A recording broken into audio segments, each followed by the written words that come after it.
In the distant land of High Hills lived a lonely king and his daughter. His daughter was his source of joy. Within the years, the young girl bloomed into one of the most beautiful women in the kingdom and with a talent of playing instruments as well as singing sweet melodies. However, sadly during this time, the king paid little to no attention to her. He was always busy with problems of the kingdom and hardly had time to speak with his daughter. The daughter on the other fancied drawing her father's attention and will always go extra lengths to spend some time with him.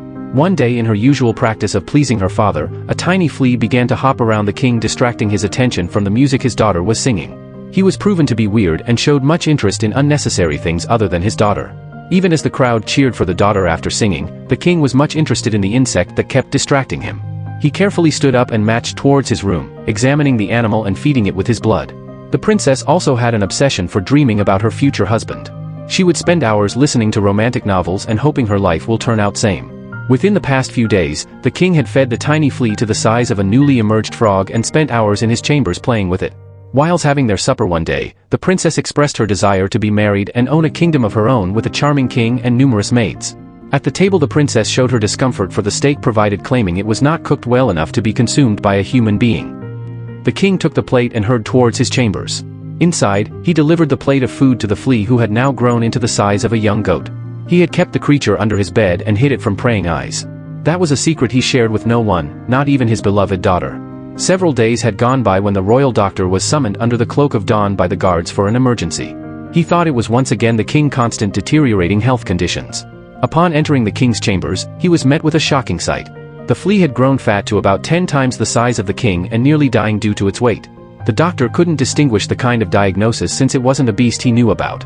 The flea died some few moments after. The king then warned the doctor never to tell anyone about what he saw in his chambers. On the other hand, the princess was very excited to try on a new gown presented by the king. She was elated when she realized the king was preparing her for marriage. However, not even her or the king knew of the husband they were talking about. He was to be revealed through a test, and till any man passes the test, the princess will remain sitting in the palace with the king till the rest of her life. The king skinned the giant flea and hung the coat in the courtyard of the palace, claiming to give the princess to any man who mentions the correct name of the hide.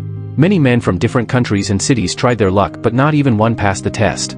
Later, an old creepy and giant ogre decided to try his luck.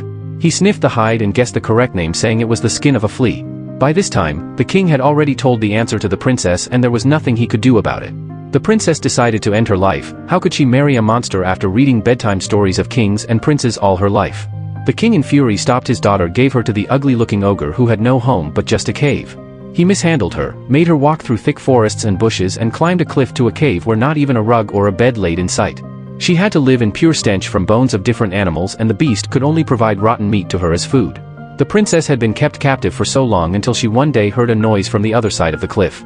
To her utmost surprise, it was a woman. She quickly asked to be helped, but the woman had nothing to save her. However, she promised to bring back her son the next day so she can send her back to the king. The next day, while the two were working, the woman together with her whole family came forth and made a bridge with a rope, which the youngest son marched across to the next side to save the princess. In the process of coming back, the ogre perceived the smell of the different people in the environment, and upon seeing the group trying to save the princess, started swinging in a desperate attempt to hold her captive again. However, the team reached the other side and cut the rope, leading to the great fall of the ogre and his untimely demise. Whilst the troop were marching towards the palace, they were startled by the sudden appearance of the ogre in their carriage. He killed all the family and proceeded to hurt the princess, but somehow had pity on her. Using this opportunity, the princess calmed him down and in the process of climbing his back slashed a knife into his throat, killing him completely. She then took the head back home and gave it to the king, who was fatally ill and receiving treatment. She presented the head to him and reminded him of how terrible he had been as a father to give his daughter to an ogre. The whole kingdom bowed down to her and she was throned as the new queen to rule the lands.